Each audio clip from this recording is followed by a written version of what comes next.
chaque intensité travaille avec les autres. Tout ce que tu développes ici et là, ça va t'aider pour ce que tu fais ici. Parce que là, tu développes littéralement ta centrale de recyclage pour que quand tu vas au charbon, tu as les ouvriers derrière qui sont prêts pour prendre tout ce qui traîne et qui t'empêcherait normalement de continuer et de le recycler pour que tu puisses pousser plus fort, pousser plus longtemps et continuer. Les mitochondries, c'est la seule raison pour laquelle on est là aujourd'hui. C'est une petite organelle, c'est des bactéries en fait à l'époque, il y a des millions d'années. C'était des bactéries qui se sont fusionnées avec les organismes unicellulaires et en gros, c'est la centrale énergétique de ta cellule. C'est dans la mitochondrie que tu utilises l'oxygène. Hein, l'oxygène que tu respires toute la journée, le seul endroit dans ton corps où tu peux l'utiliser, c'est dans la mitochondrie. Si tu n'as pas de mitochondrie, tu ne peux pas utiliser l'oxygène que tu respires. Et dans toutes nos fibres musculaires, il y a des mitochondries. Et une des choses qui se passe quand tu les développes, c'est que ton réseau de mitochondries va devenir plus grand. Okay, tu vas créer plus de mitochondries. Même dans les fibres rapides. Oui. La différence entre les fibres lentes et les fibres rapides, tu as bien fait d'y venir, c'est que dans les fibres lentes, les mitochondries peuvent prendre 3 fois plus de place que dans les fibres rapides. Hein, on peut développer une capacité au niveau de ces mitochondries qui est beaucoup plus importante.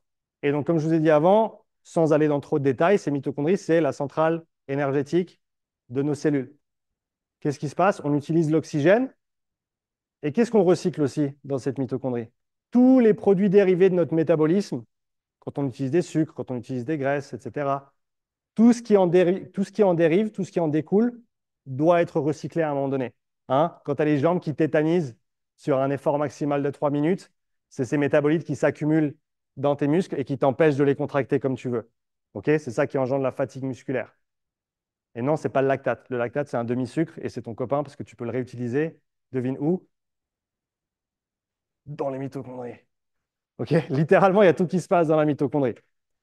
Tu recycles le lactate, tu recycles les autres métabolites, les autres molécules qui sont générées par le fait que tu dois recycler de l'ATP pour contracter tes muscles. Okay, ton corps, il a besoin d'énergie pour ça.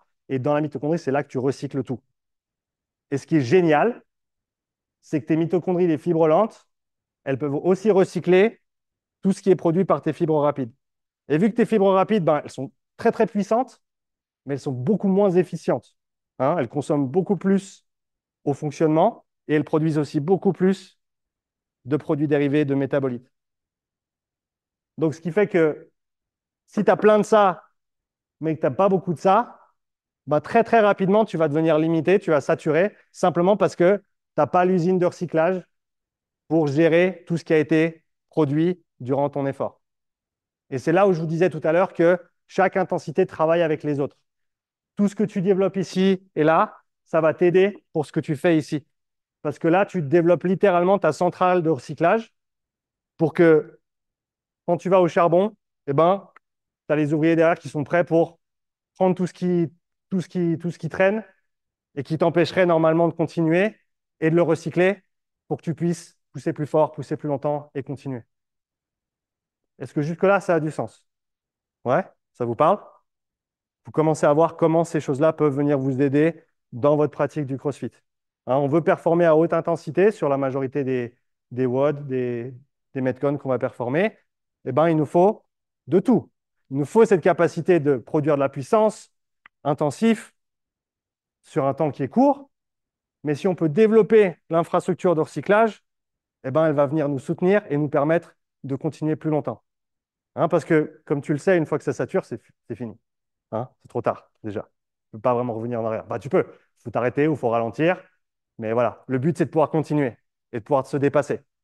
Hein. Et donc, et c'est là où je vois la plus grande déconnexion, on va dire, c'est quand on se dit, ben, pour que ça m'aide, il faut que je ressente les mêmes choses que quand je fais le travail sur lequel je veux être meilleur. Hein, donc, pour être meilleur sur 10 minutes, il faut que je fasse des trucs sur 10 minutes. Encore une fois, jusqu'à un certain niveau, oui. Jusqu'à ce que tu arrives à un certain stade de ton développement, ça va t'aider. Mais une fois que tu arrives à la limite de ce que tu peux faire dans ton développement à ce stade-là, c'est un petit peu comme changer de vitesse. Si tu es en fond de deuxième, c'est quoi la solution? C'est pas appuyer sur l'accélérateur. Okay, tu es au rupteur, ça fait ni, ni, ni, ni, ni, ni, ni, dans le rouge, tu embrayes, tu passes la troisième, et ça veut dire quoi au niveau des tours minutes? Ça redescend, mais après, c'est pour mieux remonter. C'est la même chose. Hein? C'est la même chose. On veut changer de vitesse pour nous permettre de continuer à avancer. Et je suis vraiment pas là pour vous dire que la basse intensité, c'est génial et puis que ça, c'est nul. Non, c'est l'un au service de l'autre. Et tout est important.